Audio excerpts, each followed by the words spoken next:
I got a sugar-free Red Bull because, like mamdani, I allow myself one sugar-free Red Bull a week. Yeah, put it in the mic.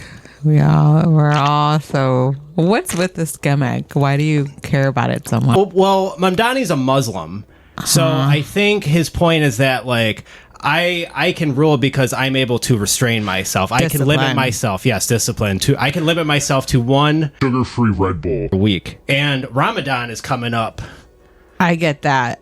But the whole gimmick of opening it in the mic and being like, I got a sugar-free Red Bull I got that here. from Tim Rogers. Okay. I just completely copied him. Gotcha. When he started streaming on Twitch, he would do that very obnoxiously and then like gulp into the microphone. Gotcha. He's very good at like annoying people because there's certain people he doesn't like and he wants to weed out the chaff. So like.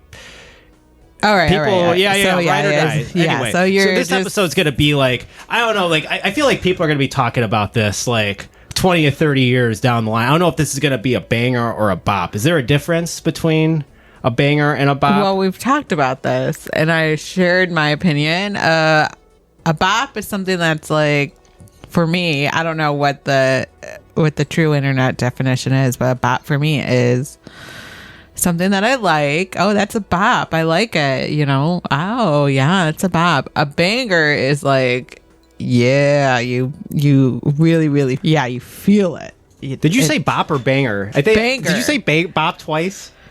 I said a banger is something you really feel. Play back the audio. I'll have to play it back. Play back the audio. Play it back. Because you are really good at mishearing stuff. You like to hear what you like to hear. You know what I've also realized too, since we've become parents, we've both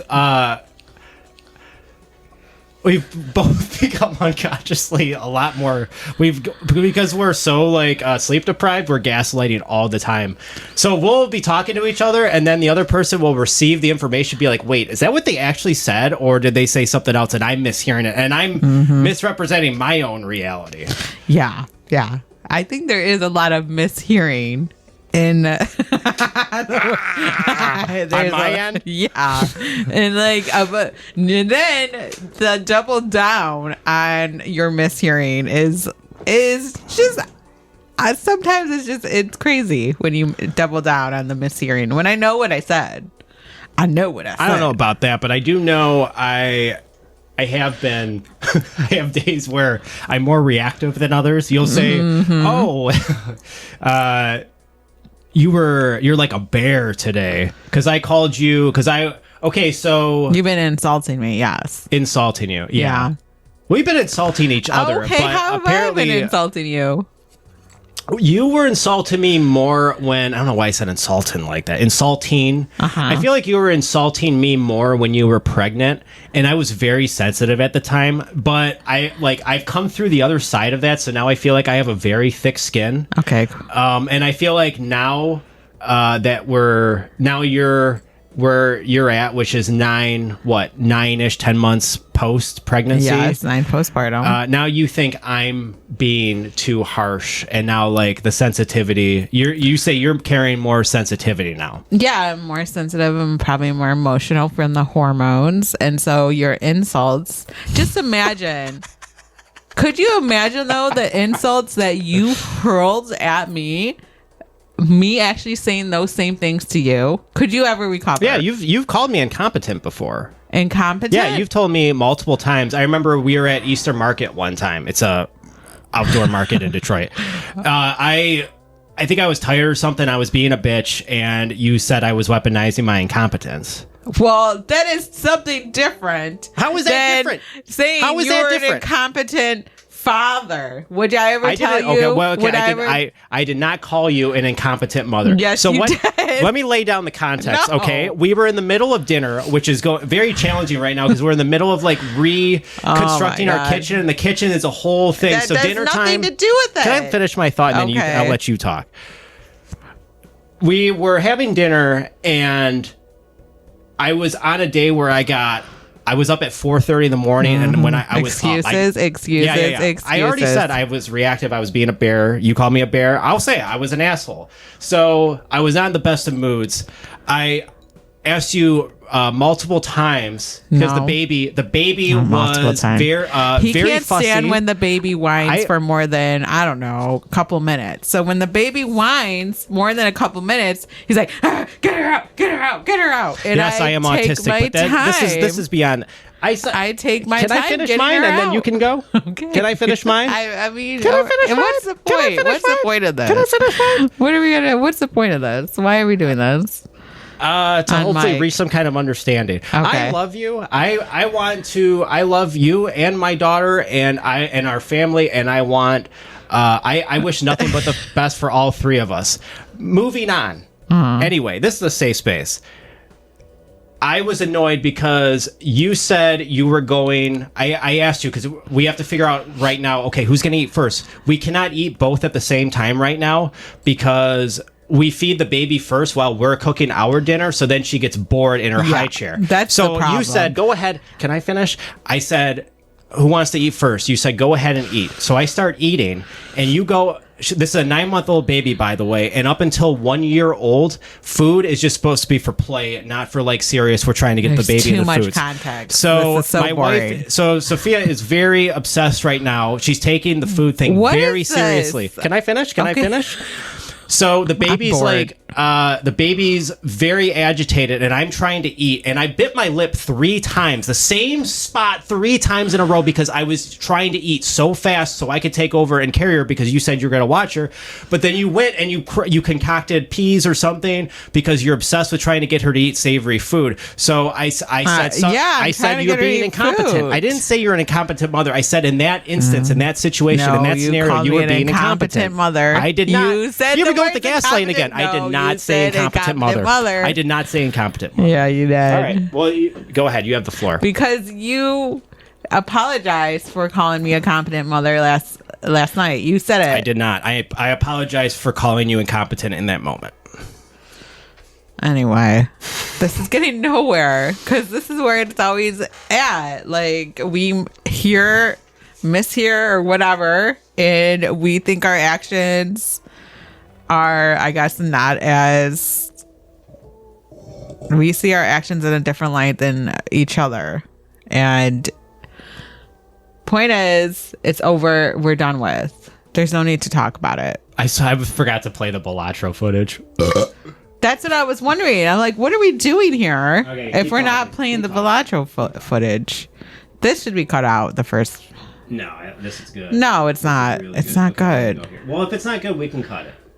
Okay. Are we going to watch the footage or no? That'd probably help. What is up? Okay, here we go. Your energy. It's crazy. I'm in performance mode. Oh, okay. All right. So what are we watching here? You performance mode or texting mode? I'm consulting my notes. Okay. So this is the first round. We tried beating. I'm getting so frustrated too because I feel so stupid. I hate this game. It's very addicting, but there's 2. This is probably gonna be like an hour long. We tried one run and I think I was too high and I kept hitting the wrong buttons. Yeah. And then we did another run and both were unsuccessful. Does this game frustrate you? It's no, it's not frustrating. It's like it can be challenging, but it's one of those thinking games because you have so many options to do. You can play all different hands and it's like, what's the best way to go about it? And then sometimes you go about a certain way and then that gives you, I mean, that's poker. It's like, it's card games. You start off playing poker, but then after every round or ante, whatever that means, the game gives you all of these options. There's like planet cards, there's tarot cards, there's jokers. Jokers, I've heard, are like, they're not power-ups necessarily, they're more like contracts. There's almost like a give and a take to them.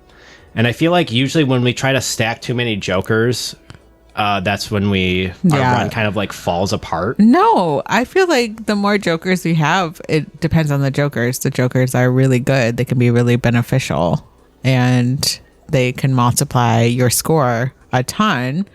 with the certain rules that they give. So I think having some really good jokers really, really help you get far. And it depends on the deck that you choose, because all the other colors, there's different decks, you know, the red, the blue, the black, the green deck. You don't like that black deck? I don't like the black deck. I don't know what it does. It doesn't do anything for you. But the green deck provides a lot of money, so we can buy a lot of jokers, and that's why we got so far with the green deck the other day. We still haven't won though. What is winning? What's You beat the game. Okay, you beat the game. What level does it go to? There's like 8 antes. I don't know if an ante is like you have to do 1 small blind, 1 large blind, and then the boss blind. So like 8 rounds, basically. I guess, 3. yeah. 8 rounds of 3. We got to what, 7 the other day? No, we didn't recapture that, unfortunately. No, we didn't capture that. And there's a lot that I still don't understand about this game. The glass cards, the stone cards. Yeah, there's like so many, and then sometimes the jokers will just be so like convoluted. Like, what are you talking about? Like, what? Like, you know, if you, I'm sure we'll find one as we watch this. Like, we don't even know what the joker means and if we should buy it or not, if it's going to be beneficial or not.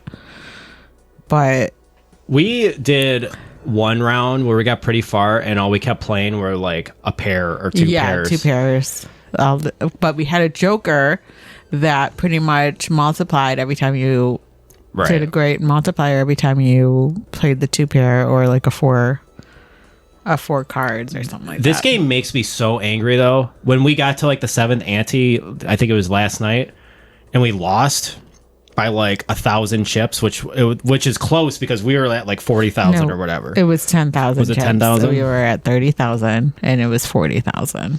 Oh, okay. Yeah. And I knew we were aft. And you didn't play the lucky cards that we were supposed to play. You made a mistake. So I was panicking. We could have won, and we have no idea if we could have won. No, we gotta let it go. It's always my fault. It's always your fault. The joker, and then there was a joker on the screen, on the game over screen, that said maybe go fish is more your speed. This game, I have never. And I think when we captured this one, I hadn't eaten in like 8 straight. I think I woke up and then didn't eat anything that day. We were just off to the races. I think it was the 4:30 a.m. day. I was in such a bad mood when we were playing. I was just like, I was trying to tank it just so we could like. This one? No, maybe. I don't know. No, it wasn't this one. It wasn't this one. No. I don't know if I like this game or not, though. It's addicting, but I hate it. Yeah, I could take a break from it, to be honest. It's watching you. Like, it watches. Do you think it has like an algorithm? Like, okay, they want to go for diamonds, so we're gonna give them clubs, or like they are trying to go for, you know, a pair or a full house or whatever, and we're gonna give them a straight. Now, what are you gonna choose? Yeah, you think it has that like capacity to like? It's very aware. Is it? Yeah, that's why people love this game. No, not like this. So how do you know that this game is aware? I sense it does. You sense it. Okay. Just like most things in life. All right. Do you believe in truth? Well, is what you're saying your sense is your truth? Let me a truth. Let me reframe the question. Do you believe in God? I believe. I mean, we used to have a podcast. Question. We used to have a podcast called Higher Self Take the Wheel. So, like, what with that context, like, what do you? I believe that there is anything that there are guides. There is a spiritual realm. There is, I do believe in like a spiritual realm and guides guiding you, but it's up to you what you believe and what you seek out that makes it true. Like, you're the decider. Like, if you seek out Jesus, or if you seek out angels, or if you seek out your spirit guides, or if you seek out, you know, your ancestors or whatever, you decide who you're trying to seek out. Or ultimately it's yourself in another realm, another higher self that's in a spiritual realm that's playing this video game that we are in. Maybe we're in a simulation. We're in a simulation. Maybe that's it. This is not all that it could, like, this reality is not all that it is. Yeah. So do you have like so you said spirit guides. Are you like, is it like polytheism for you or monotheism? Like, do you believe in one God or like, are you like a pagan? No, there is no, yeah, I guess that's the thing with you. It's like everything has to be defined and like classified. Yeah. And just so like black and white, like white. We don't. Black and white. I'm trying to complicate it, not make it easy. That's like the complete opposite of black and white. Okay. So, if you classify and define everything, what is that then? I don't know. It's a method of like categorization. I think for me, like I don't know if I believe in like a God in the sky. I'm reading the Quran right now, which is interesting. I'm already learning a lot. Like it's about like submission versus like it critiques Catholicism because Catholicism is like it's based so much in doubt. Yeah. So God is always like, we don't know, but we're gonna have faith. Whereas Islam is like very clearly like submissive to God. Like God knows everything. God knows right from wrong. Christian God is not like that. Christian God is much more like vengeful. Right, well, the Old Testament version is like I just read the in the Quran there's the cow story or parable, which is like based on the golden calf when Moses like left the Israelis for like 40 days or whatever, and then they chose to like worship the golden calf. I can't remember like all of the context, but the point being that Islam comes after Christianity to like critique Christianity and say that, like I said, it's a religion based on doubt, and that's why nowadays I don't want to judge it, whatever, but I think this is why we have like Christian nationalism now, where you have these people who believe in like the United States, some like vague mythological notion of like what the U.S. should be based on like history or their version of history or whatever. And then like, where does Jesus really fit into that? We don't know. When you say it's a religion based on doubt, what's the doubt? Doubt in yourself? Doubt in if God really exists. Think about all of like that movie Signs with Mel Gibson, where like the whole movie he's like a pastor, but he's a pastor going through doubt. This is like a recurring theme in Christianity. It's always like people like questioning their faith. Yeah. To be wow, that was a fast. That was I told you that's the one where we lost pretty early on. Yeah. And the other run isn't much better, but I think we doubled it. I think for me, if you care to know my current thoughts on God, I believe in the monad.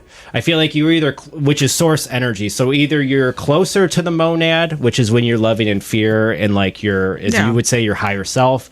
When you're farther away from the monad, you're living your life more in fear and doubt.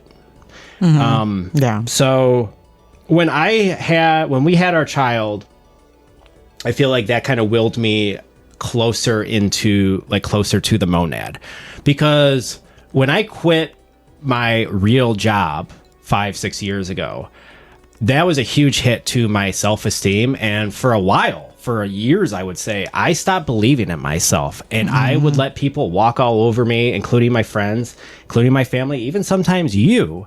And I'm not like that anymore. Ever since I had my child now, I believe in myself again. And why do you think having her made you believe in yourself again? Because it gave me responsibility I didn't really have before. Before it was like I had to create my own meaning or my own responsibility, and I was just kind of making like cringy YouTube videos about like, oh, this is what we need to do to like make a revolution or whatever, when I was still just like copying the same like 20th century this is the enemy and we need to like blah blah blah blah blah blah blah. Whereas having a child for me, I think will be the most revolutionary thing I will ever do with my life, because it kind of like forced discipline and responsibility onto me. And that week we spent in the hospital when you gave birth to her, it really changed me, and it gave me that discipline again. Or maybe a discipline I never really had. I don't know. Yeah. And now you're seeking out the discipline. Seeking out? Yeah, you're reading the Quran, and you're like, I think I'm going to become a Muslim. And it's like, why? Because they're so disciplined. I'm like, well, you don't need to change your religion to become disciplined. I'm gonna try to do Ramadan. Okay. I know I'm not gonna make it because it's 30 days. First of all, what? 30 days of what? You can eat, but it's like intermittent fasting. So that's number one. Number two, you can't smoke.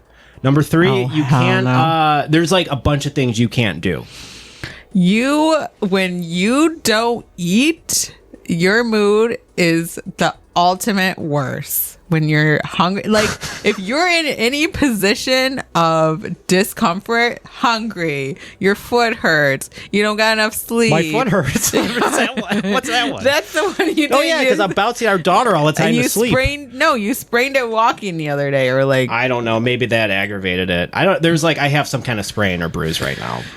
You're in pain, you're achy, you're like, whenever there's some kind of discomfort, your mood, you can't get past it, and your mood is just, you're a bear. Like, you're focused on your discomfort. I will admit, there are times when I'm overwhelmed and I become reactionary. I think you're being a little unfair. Well, I gotta lay it on thick for you to get it. Maybe. Yeah, I don't know. It's crazy. I can't believe how much we've changed. How have I changed? I don't know. I didn't want to make it about me. I was gonna say I changed first of all, but I didn't want to make it. Do you think you've changed? I'm still figuring out my change. I feel like it's still a process of, I don't know, like I'm still processing everything, I feel like. And it's going to be a minute before I can't even think of obviously I have changed, but it's when I think of my former self, I can't even remember her, connect to her, or think like I don't know. Yeah, well, you're getting your body back slowly. Yeah, I can't even imagine like how like the amount you've had to deal with. Yeah, it's a lot. It's a lot. Yeah. I couldn't imagine. Like, women have a far higher tolerance for physical and emotional pain. I'm saying that to virtue signal because I do still signal as a leftist. Do you believe that then? Yeah, I do. Yeah. I no longer think I say it for clout. No, it's because I know right now we live like in our current conditions, it's much more conducive to like err on the side of men right now. Mm-hmm. If you're online, because the online discourse right now has like veered way too like Republican. Mm-hmm. Has it? I think so. Yeah. I think political content. Absolutely. I mean, it's the bubble that you're in. Yeah. My bubble is not Republican. Is yours? Some of the stuff my shit is all over the place. I listen to, because there was a point where I was just like what I said, when I quit my job, I became a leftist and I became a fucking loser. I watched wrestling all day and I developed a Twitter addiction. I was on Twitter like sometimes 8 hours a day. I'm not joking. I was a fucking loser. Really? And that much? This is what leftists do. Notice? This is why I don't like. I'm a post leftist now, by the way. I don't know. But okay, so this is like why I'm trying to like, even though I don't agree with like, but okay, so this is like why I'm trying to like, even though I don't agree with like a lot of the, because you like saw me watching like alt-right stuff. And you automatically thought that because I was watching it, I agreed with it. No, I didn't automatically thought it. You did initially until I questioned it. I questioned. I'm like, why are you watching this? Like like anything. If you see your husband watching alt-right stuff, of course you're gonna question it. Like, okay, why are you watching this? Mm-hmm. And do you agree with this? Like, it's just curiosity. Yeah. Like, okay, what is happening? Yeah, that is fair. Yeah. I don't know if that's what you did, but I did. I questioned you, didn't I? Yeah, you did. I didn't automatically assume that you. I knew that you had a purpose in watching that stuff, but I didn't automatically assume that you were turning into the far right or whatever. It doesn't. I don't know. I wish we could stop thinking in terms of left and right, Me honestly. too, because it's just so, like, for me, it's just so, it's right now. You'd rather be like non-political, apolitical? Not even that. Like, we got to come together and fight the one true, what's that? I was just thinking of the Lord of the Rings. One true enemy? Yeah, the eye, Sauron. The eye that watches everything. Yeah. I don't know. What do you think of the I mean, you have a lot of leftists right now making reactionary content online about like ICE and the Epstein files. I'm seeing more. I'm actually going on Threads more, which I don't know why. Yeah, I'm going on Threads more for some reason, and there's a lot of reaction to the Epstein files. I'm seeing a lot of reaction. The thing is, you can't post about what is on there because it'll automatically get taken down. It's so brutal. On Threads? Mm-hmm. What do you mean post? Like you can't post your opinions, or you can't screenshot like yeah, you can't like do screenshots. You can't say what is on there. But I see a lot of reactions of like, oh my god. Like I saw like I was looking at reactions last night, like I regret reading the Epstein files, like, because it is monstrous what is on there. And people, I see those reactions all the time. And then people are like, I saw a thread last night. Did you get to the part about McDonald's yet with the wide eyes? What I was telling you about the cannibalism? Yes. Oh yeah. And this is like old news. We found out about this like 2 years ago. Why do you always do that? Like when I mention something like, oh yeah, I already know. It's like, I don't care that you already know. Like we're confirming. Like we're confirming. We're early to the party. It doesn't matter. It's not competition. It doesn't matter when you found out. It doesn't matter. You're cool. You're based. You got it. You know stuff before everyone else. Got it.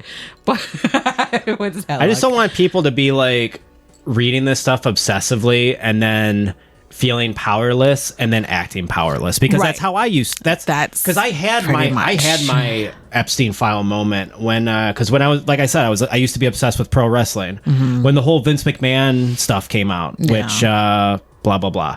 There was like a 60-page thing that came out, which was like a very small version of the Epstein files. But I remember everybody on Twitter was reading it and just being like shocked and appalled, and then everybody just kind of felt powerless because it's like, okay, like they haven't even had their court date yet because this is all going to get tied up in the court system, the legal system, and that's exactly what's going to happen with like all these rich people.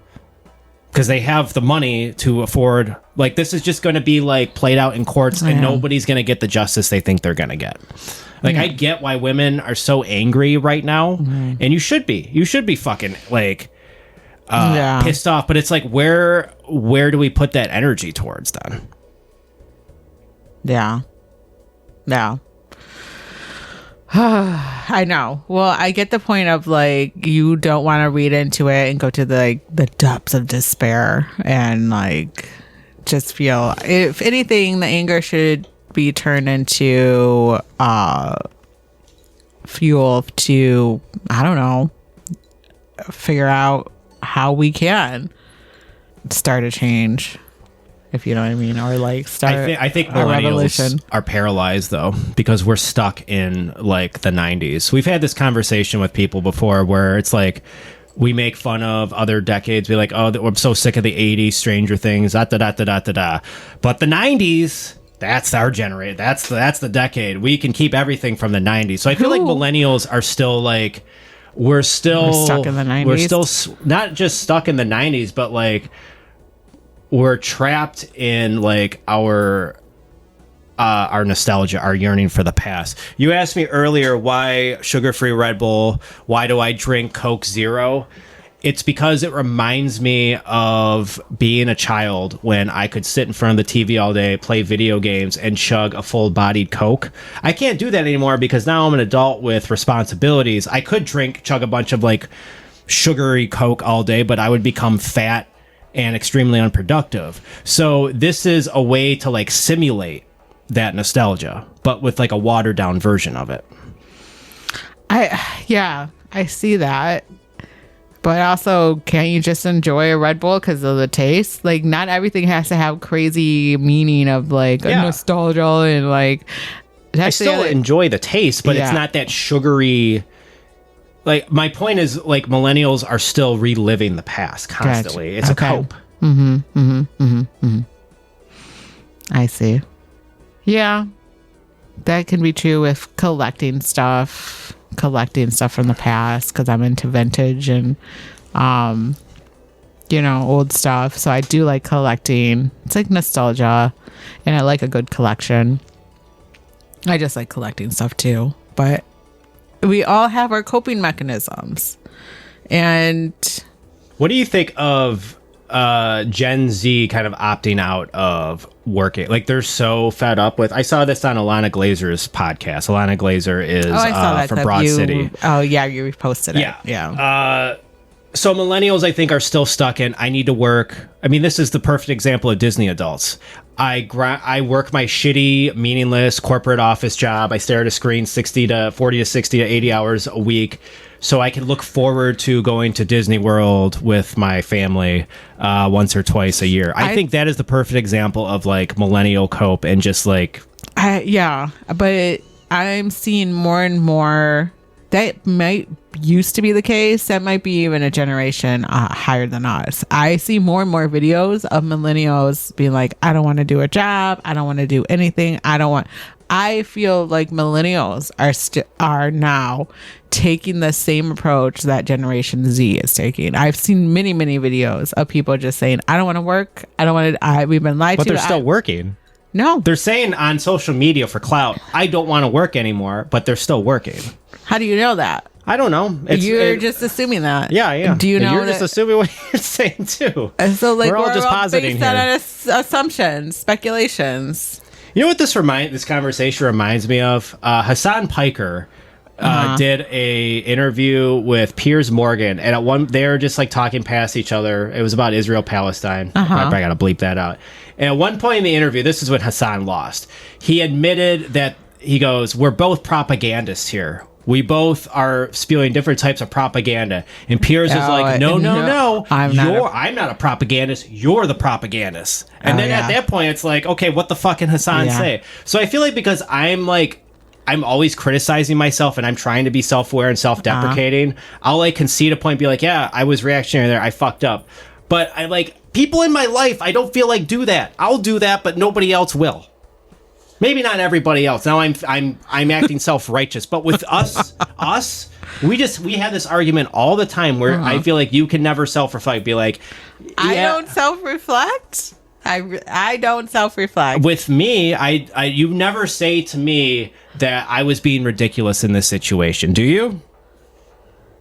I feel like I have, but this is based on your feelings that I never do. I feel like I can apologize when I am wrong. Do I not apologize when I'm wrong? Yeah, you have. You have done that. Okay. So I do self-reflect. I journal. I haven't been meditating, but I try to meditate, and I do it's so self-reflect. Hard to meditate right now. I know we hardly get any time to ourselves. So we play Balatro when our daughter takes a nap. Sometimes we'll that'll be our time to like just relax. We'll play this game that stresses me out so much, and sometimes we'll take a 15-minute nap and we won't even get through one run. Yeah, that's what I'm doing instead of meditating right now. Is playing this stupid game that I hate. Yeah, and sometimes it's hard to reflect, but I feel like I do try to reflect. You do. I did not mean to say you don't. So I just mean like sometimes, even when it gets really heated with us, I still feel like instead of trying to win the argument, I will tell you sometimes, okay, I'm being ridiculous here. Mm-hmm. And maybe I shouldn't do that. Maybe I should maybe I just need to like shut the fuck up and stop yapping. I don't know. Because what is the point of any of this? Okay, you asked me the other day because I'm going through like a radical rebranding right now with content creation, uploading, whatever the fuck you want to call it. And you asked me like, or I'm telling you like, I have so much anxiety right now. Anxiety I haven't had all years. I feel very black-pilled right now. It's not because of the Epstein files. It's not because of ICE. It's because I don't know if I should be doing this. And I feel like very scared because it's becoming more and more real, this like rebrand or whatever. And you were pretty like I think you were trying to like champion me and be like, yeah, you need to do this. And I'm like, well, okay. There's like a contradiction going on in this country right now where not as many people are having children. And I feel like now that I have had a child, I do have something to say. But it's like, will that land with people who don't have children right now in this country? Like people who, maybe men who are in their 20s and 30s, unemployed or can't get laid, are very frustrated with like everything going on. Do you get what I'm... So it's like, what do you think? I went into myself. Why? I was like, I got distracted by the game. And then, You're trying to figure out what's... I was looking at the game, and then I was like, trying to read the jokers, and then I know you're making a point of like you're at a crisis right now, and I get that. Like, I still feel like I hear the point of here we are having a kid. I think us having a kid was meant to be, and I can't, and because I believe that it was meant to be, I don't have any guilt about it. And like, yes, this world is fucked up, and I don't have any guilt about having a kid. Yeah. What I have guilt about, or what I don't even know if I have guilt about it. It's what I'm trying to figure out right now. It's like, should I even post content? Oh, yeah. That's what I'm asking. Yeah. I hear that. I definitely hear that. But then you think about it, it's like, okay, well, what else? What the fuck am I gonna do? Oh shit! Go back to like retail. I'm not doing that. But the thing is, it's like you have to be, at some sense, yes. You go for your dreams. You go for your goals. Is this a dream? Or you go for working for yourself, or you try to do something that's outside of like the system maybe, but at the same time you have this logic that is going through. It's like, well, how long can we play this little chasing your fairy tale dream? You know what I mean? Like, well, yeah, it's a dream in a sense. You want to work for yourself, and I don't want to work, period. I want universal basic income so I can focus, like, we all want more that. We all want that. But realistically, I don't think everybody wants UBI. Okay. Well, I don't think everybody in this country wants universal basic everyone income. Everyone I know would love that. Would they? Would love that. Yes. Well, do you think that's something we should be, like, fighting for then? Okay, we can fight for it, but at the same time, if we fight for it, how long is that going to take? And in the meantime, how are we surviving? That's where the logic side. To me, it's like I don't care that I'm not making. I feel like I'm failing as a father or as a husband and a father because I'm not like earning my own income right now. But I'm there for my daughter. Mm-hmm. So like because I'm at home, I'm able to be there and be pretty attentive. Yeah, which is good.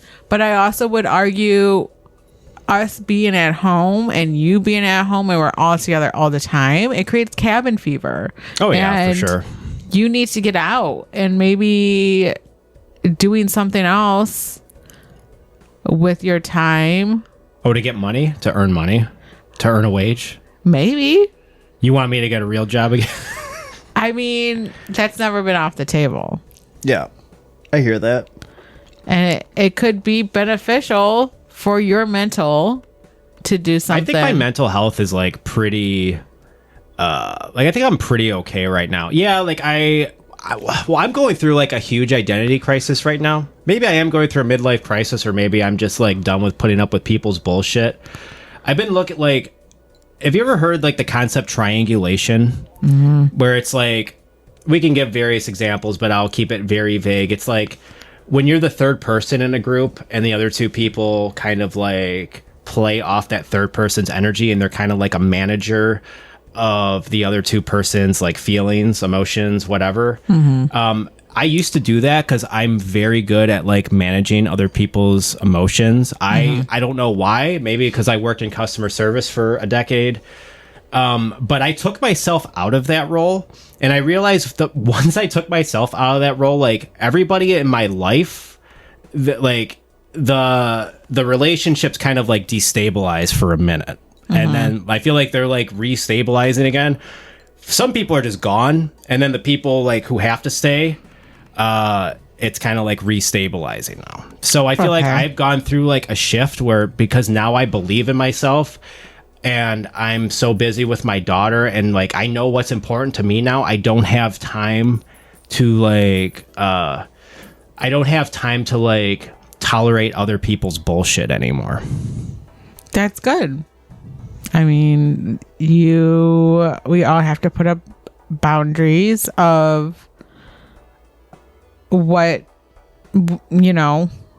impacts us. We have to put boundaries to save ourselves. You can't give yourself away to people and it affects your energy, your mental, your everything. You have to put up those boundaries. And I would say that's good. So, yeah. Do you think it's a crisis? Yeah, because I'm not getting out of the house. Because all my friends hate me now. Your friends don't hate you. I don't know. I do have friends still, but they're like it's a very small number now. Yeah. Yeah. What is the biggest difference? So like I get that you put up boundaries. Can you give an example of something that happened that kind of just like destabilized without giving any names? I don't know. I know that's kind of hard. Okay, so I've had a frenemy I've known now for like half my life. I'm on this whole kick now where I'm making sure to like wish people in my life a happy birthday, because I used to be like, oh, I don't want anybody to wish me a happy birthday. That's gay. That's cringe. I went through that whole process of being like, and then I think around like a few months ago, something changed in me where it's like, okay, just because I don't like my birthday doesn't mean that everybody hates their birthday. Most people actually like getting recognition and acknowledgement that it's their birthday. Gross. So, yeah.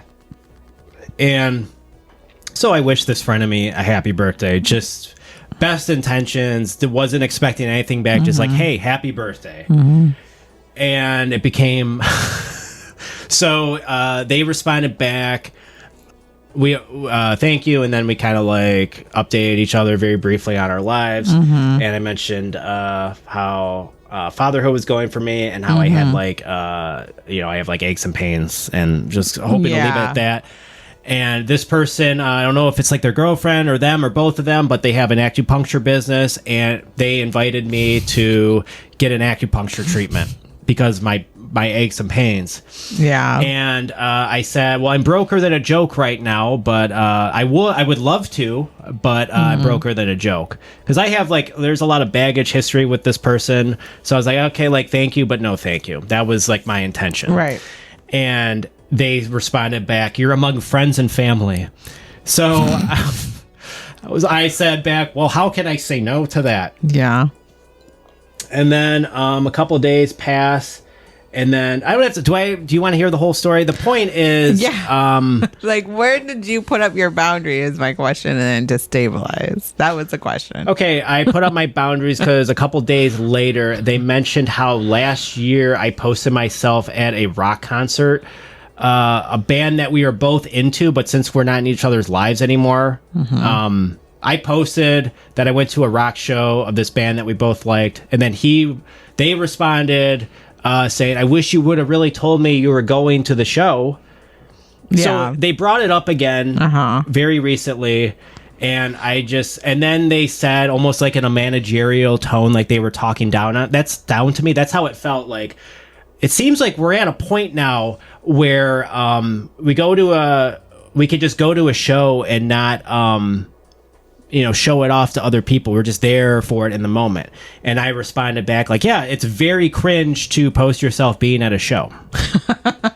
So there you go. You called yourself out. And that person didn't respond. And I don't think I'm getting that acupuncture appointment. Yeah. Empty gesture. So like basically, yeah, it was empty gesture. So basically your boundary in that situation was calling yourself out, or no, not? my boundary was that me saying that kind of like shut the door, because that was a moment where I could have been like a people pleaser, or I could just like keep being who I'm being. And I used to be a people pleaser. That statement is like almost like a dig in a way. Like he tried to word it very. He's trying to bait me. That's how I saw it. Yeah, he tried to word it in a way like, oh, I'm just saying, like if you tried to call him out on it, he did try to bait you. Mm-hmm. Yeah, I see that. Because he said it in a way where if you tried to call him out, then basically you were like, well, I'm not telling you, I'm just saying in general. So if that would have happened 5 years ago, I probably would have acted very angry. I would have like told him. Yeah, what would you have said 5 years ago? What would the old Scott Wachowski would have said? How dare you? Is that how I sound when I'm reactive? No. Now I'm in my own head. Yeah. Like, I don't know. Yeah, I could see. It was a bait. And then the fact you didn't take the bait. I guess, yeah, that is a boundary. I'm not taking your bait. Growth. Yeah, I don't know. What? I don't know. I'm in my own head. Carry the show. Oh, man. Okay, well, let's look at the game. So right now, we are winning. What are you laughing at? The golden joker. Just we're trying to recap. Right now, we are currently winning. We are currently winning the game. Yeah, this game is just... I like it and I hate it at the same time. Because it's like, you don't know what you're going to get. But also, because you don't know what you're going to get, it's just like, what the fuck? Where are we at here? Lots of jokers. You go so fast going between all the cards. I feel like I can't. That's another thing that I'm slow in my process. Yeah, like I'm very well, you call it impatient. Yeah, I call it impatient. I have a sense of urgency. You have whatever the complete you operate at a snail's pace sometimes. I operate at my own pace, and to you it's a snail pace. To me it's my own pace. But you always have, like, you know what you remind me of? Donna. You remember when Donna? Oh, DK. Yes. You remember? What up, DK? Shout out, DK. Friend of the show? Yeah. This is a woman we used to work with, a coworker, and she would act like she was in such a hurry for everything, and yet she had nowhere to go, like nowhere to be, and she just, everything was a hurry. Everything was like, you had to get done quickly. You had to do it. You had to do it fast. You got to do it. Like, it's just like, what is your hurry? What is the matter? Like, what's the urgency? Where do you got to go? You got nowhere to go. No, nothing to do. She trained me too when I became a higher up, whatever, manager. Mm-hmm. She was the one that did a lot of training. Did you always have this sense of urgency, or do you think that sense of urgency? It was instilled in me when I was working that job. I think because it gave me responsibility. When I have responsibility, I get like really locked in, and then I take on too much. Yeah. I try to do the job, and I try to do like 3 jobs at once. That's why, like, right now I'm currently eating dinner so fast. I'm eating faster than my mind can process, so I keep biting my lip in the same place because I'm trying to take on too much at once. Yeah. Nice. Excuse me. I also think, like, well, you guys are both Sagittariuses. Yeah, that's true. That fire energy. So it's like, get it done, go, go. And it's like, Jesus.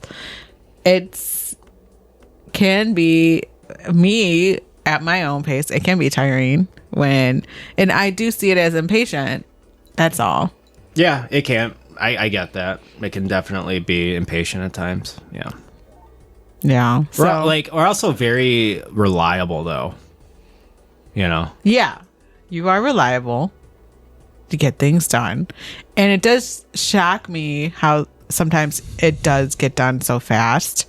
I question because it gets done so fast, like stuff gets done so fast. I tend to question if it was done right or done correctly or done thoroughly. That's the word, thoroughly. Yeah. I like to do things thoroughly, so it's slower and it's more, a little bit more tedious when I do stuff. So I think that's where our clash is, like where we butt heads. It's like I'm a thorough, tedious person. Like, and I don't mind the tediousness because I guess maybe I just grew up on tediousness. When I was growing up, my mom, she would make us clean all her little knickknacks, and I would have to get into like the nooks and crannies and like get every little. Here we go. It's all coming out. So this is where it stems from. Like it's tedious little like thoroughness. Yeah. And I guess it's ingrained in me because that's how I clean and do stuff. And then when you do it so fast and loose, I'm like, wait a minute. Do you ever think it's possible that you can pay too much attention to detail? Yeah. Because you have admitted before that you can be a bit of a perfectionist, right? Yeah. And there is the perfectionist comes to when I do my thing. This is also a huge millennial condition, is this like strive for perfectionism. Yeah. Yeah. When it doesn't exist.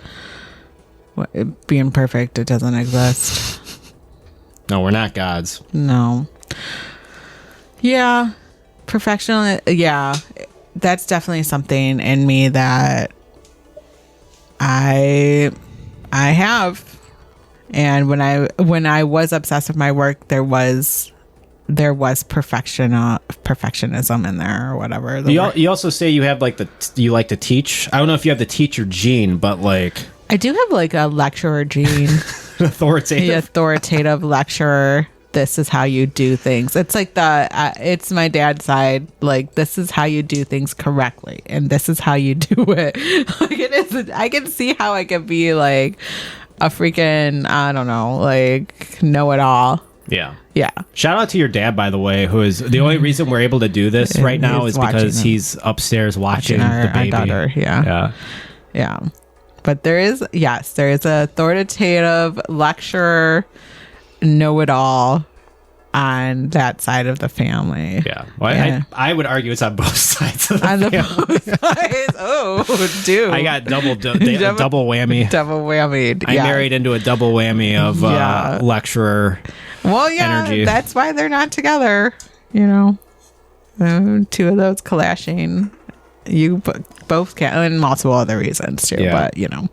Oh yeah, that reminds me. Speaking of your mom, the other day, so there's this pattern that I've noticed every Tuesday now. That's like your mom's day to see the baby.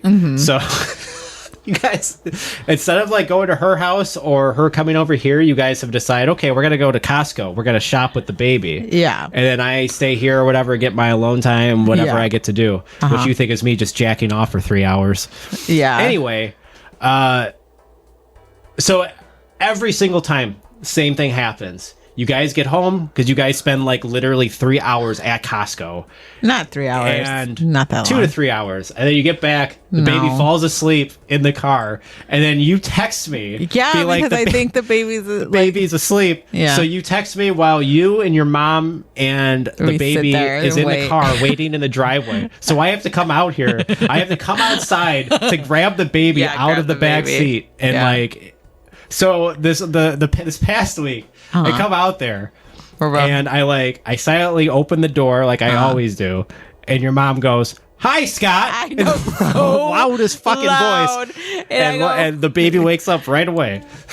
Was it her that woke her up? I don't know. I knew she was up, like she was getting up, and I was like, God, it's okay. No, she woke up in there.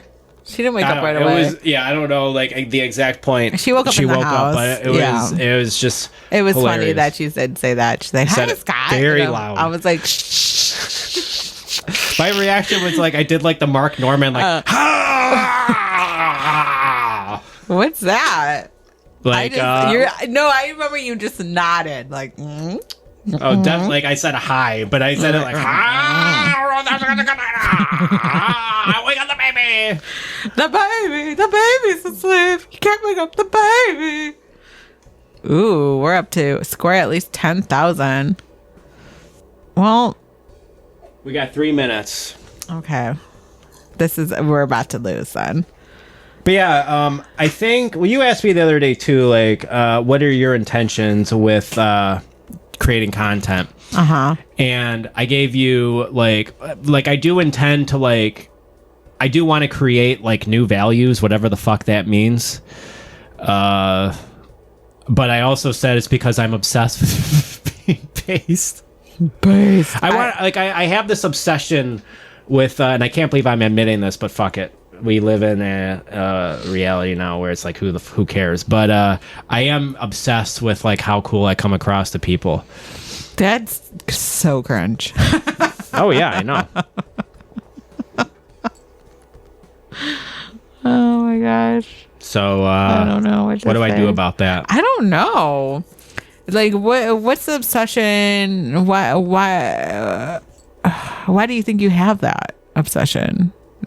Like you want people to think you're cool. Who do you want? I grew up so I grew up in a family with I had one other sibling, a 10-year-old brother. So he was way older than me. Like when I was 0, when I was a month old, he was like almost 10. So I think I always kind of like I have this like need maybe instilled calcified in me in childhood where like I feel like I need to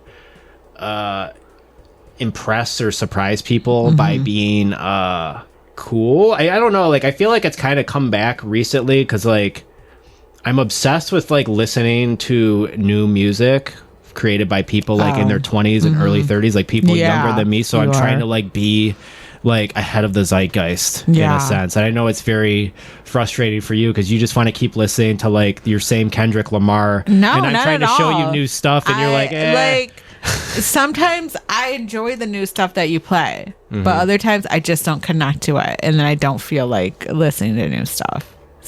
But a lot of the one thing did land with you, Nina. Yeah, Nina I liked Geraci. her. Yeah, there are stuff that I do like you introduce, and I do like. I'm not gonna like all of it. That's just the way that the cookie You have crumbles. to like everything. I don't know. But like, who cares about your opinions? They're all subjective. Everyone has their own opinions. Like, yeah, I know. Taste is like, trust me. I know this is all embarrassing. That's why I'm trying to like get to the heart of it and how I can move on from it because, taste is something like growing up too, whenever my dad would drive me to school, I would always like try to play a new CD and I would try really hard to like get him to like listen to it and like it. Acceptance. So is it acceptance? Maybe.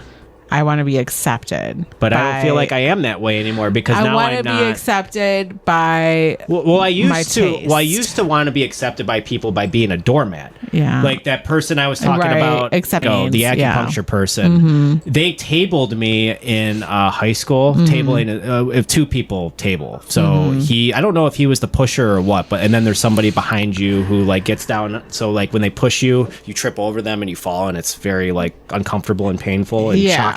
Yeah. And I didn't say anything back because it's like, these are my friends. But the reason I was their friend is because I was a doormat. You get what I'm saying? Yes. So that's where acceptance can be a very poisonous thing. Yeah. Well, that's why I just said acceptance by any means, that even if that means abandoning yourself. Abandoning myself. Yeah. That's what you did. Accepted you're a doormat. When you're a doormat, you pretty much abandon yourself, like kind of just like. Oh, I see what you're saying, but that was myself at the time. And now you're not that anymore. But now you still want acceptance, and you want acceptance based on your opinions. I want recognition and respect from like other content creators. I think that's what I want. I want people who have made it and have made it in like the YouTube game or like some form of like. And why them? I don't know, because it's like a measuring stick of success. I am not saying this is like something noble to strive towards. I'm saying this is my compulsion. Yeah. This is what you realize you need therapy about. I don't think I need therapy. No. I have ChatGPT now. I don't need therapy. ChatGPT has completely killed the... we made it. We're at the end. Yeah, we've been game over for a minute. I guess that's a topic for another day. Nah, this is it. This is the only episode we're ever going to do.